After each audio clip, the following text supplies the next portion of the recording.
Welcome to Hood Champion Boxing and Sports. Where is Big Femi? That's what I want to know. Big Femi, where are you? Where are you, Big Femi? Look, people, look. I understand the method to the madness behind Fast Eddie Earn with Hearn. I get it. But 5 easy fights for Anthony Joshua. But where is Big Femi? Kind of showed up a little bit in that Ngannou fight. Let the big right hand go, didn't he?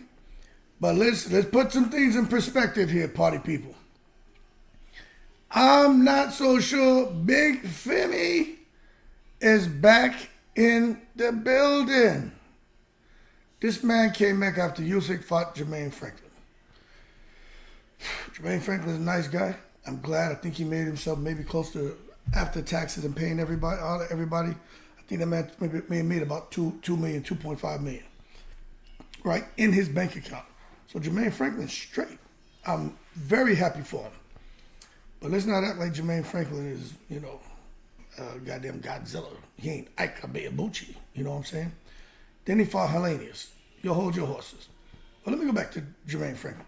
Dillian White had already put the bing bings on him. I mean, come on. And then Hellenius.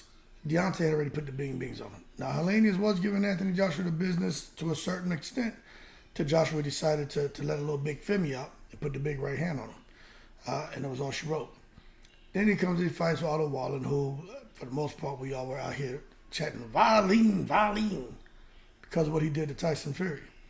But, what we ended up learning is that Anthony Joshua had been tranquilizing Otto Wallen and sparring. So he knew what he was getting into. It's not like Joshua stripped off his shirt and pants and stood there in his jockey shorts and said, "Watch me swim across this river of man-eating crocodiles." Bullshit. He said, "I already know what I'm getting into." And this guy, to you, may be a man-eating crocodile, but how about this? I'm a crocodile-eating man. And watch what the crocodile-eating man can do. Crocodile Hunter, the UK version. Went in there and put the bings on him. Then he goes against Francis Ngannou. Now, I ain't going to make jokes about Francis because his story is moving, isn't it? Okay, that's about as much seriousness you're going to get out of me. Now that that's over, you understand that I respect Francis and everything that man's been through to achieve what he's achieved, right? But let's hold our horses and not take it to the stupid. The man ain't had no business in the ring with Anthony Joshua. Anthony Joshua was in there looking like Anthony Joshua. Once Francis Ngannou, stupidly, went from orthodox to southpaw, playing around, trying to be cute in there, thinking he was going to have his next Tyson Fury moment. Anthony Joshua, boy, he saw like his eyes got big, boy. It's like that light bulb went off, didn't it? He said, it's like southpaw alert. The sirens went off because he fought Usyk a couple times. And he's southpaw ready. As soon as Ngannou made the stupid mistake of going southpaw, Joshua put that bings on him. And he kept putting the bings on him. And then he knocked his ass out cold. But you say, okay, you want to give Joshua the credit for clipping Franklin, clipping Hellenius, clipping Otto Wallen, and beating the Cameroonian, right? But you can't, people. It was very smart on behalf of Eddie Hearn, on behalf of Joshua's team, to give him the right opponents to get his confidence back and get, for the most part, the boxing community behind him saying, it's Anthony Joshua back to the top, which is what we're all saying. Even I'm saying that because he does have his confidence back. But now let's hold our horses now when it comes to Daniel Triple D Dubois. And you hold your horses. And stop taking it to the stupid. Daniel Dubois is a monster now. Daniel Dubois is a young, hungry lion. Yo, you know what Daniel Dubois is? Daniel Dubois is a Dubois. He ain't no goddamn lion.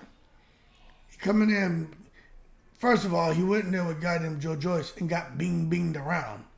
Okay? Then he went in there with, I don't even know the name of the guy, I forgot. Anyway, he got binged around and dropped 3 times. It should have been, the referee should have waved the fight up, but he came back in the second round and got the win. Then he come in and fight Gerald Big Ben, and then he fought Usyk. Was getting binged around, but he did hit Usyk. To me, the body shot was, to me it was fair. I ain't gonna lie. If Usyk was really hurt, which is what he acted like, I think Dubois should have been awarded them titles. It's just me, but bottom line is, what happened. Then he got knocked out by a effing jab. Okay? So come on. Then he comes and fights Gerald Big Baby Miller, and all of a sudden, he must have got him a little chung, lost his virginity, and now he's into fighting Gerald Big Baby Miller and learned how to talk shit. Then he comes out here talking real crazy, getting in the fight with what's his name? Who did he just fight, man? He just fought and beat Hervey. I didn't see that coming, people. But at the same time, good wins. Not so sure he's a killer, but he's about. It's like he's going to be fighting Anthony Joshua next. And I'm just telling you right now.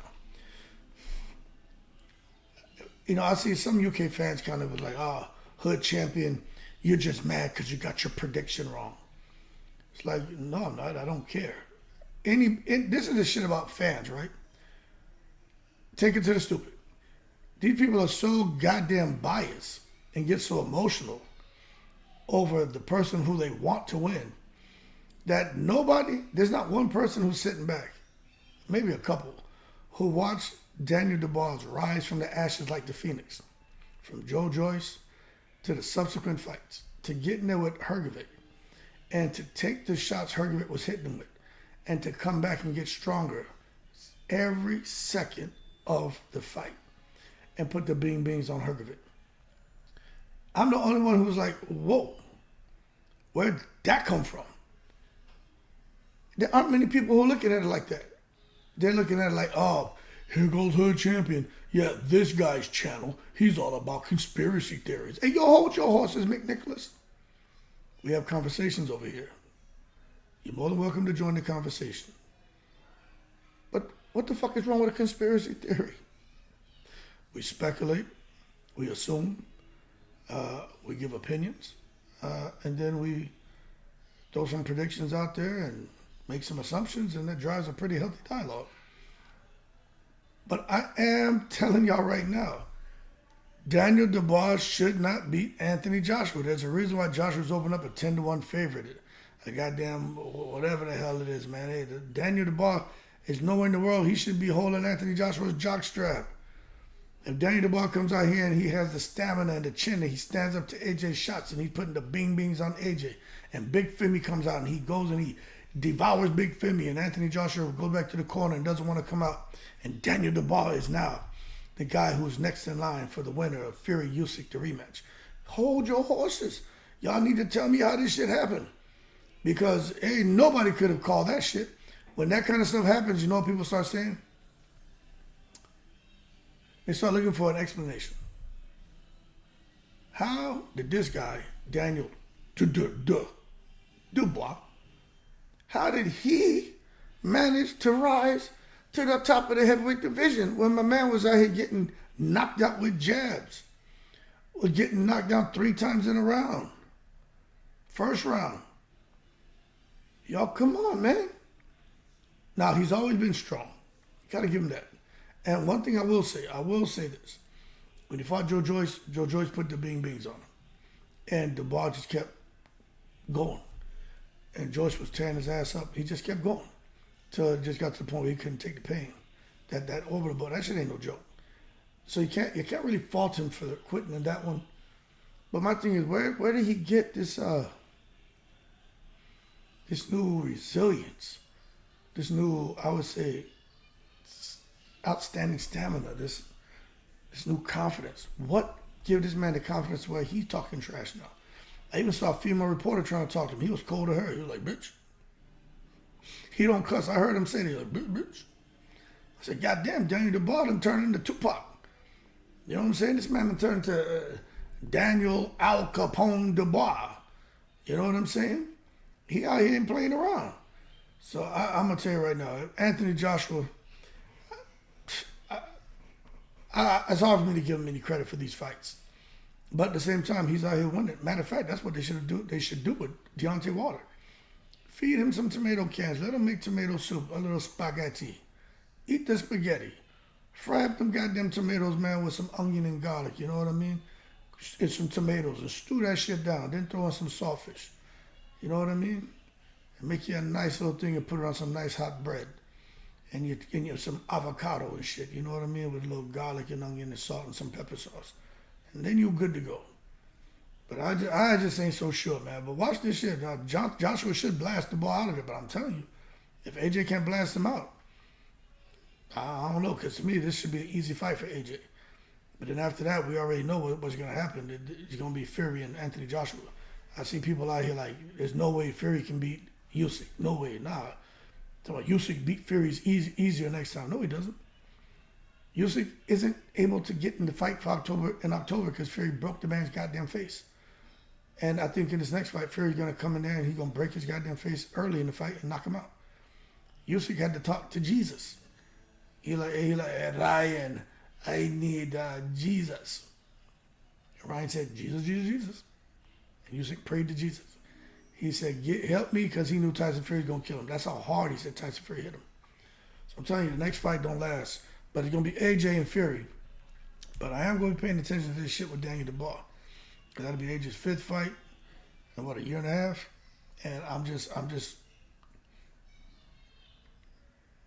think AJ is very fortunate to have Eddie Hearn over there. Because Eddie Hearn has really helped this guy. Because the bottom line is AJ is the flagship fighter. He's the big draw. He's the big dog over there. So they took care of him. And now with Dubois, I think Dubois is a bigger step up than Jermaine Franklin, Helenius, than Otto Wallin, and then I say even Francis Ngannou. He's a bigger step up. But somehow he's showing that there's something special about him. I still don't understand where it came from. That's just me. All right? Anyway, y'all be cool. Shout out to the veterans, all 7 continents. Anthony Joshua returns in September. Should be against Dubois. If not, they're talking about Zhilei Zhang or Joseph Parker.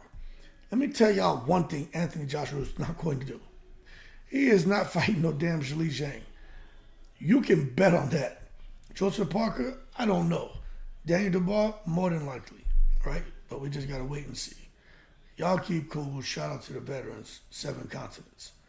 Where is Big Femi? In the breeze.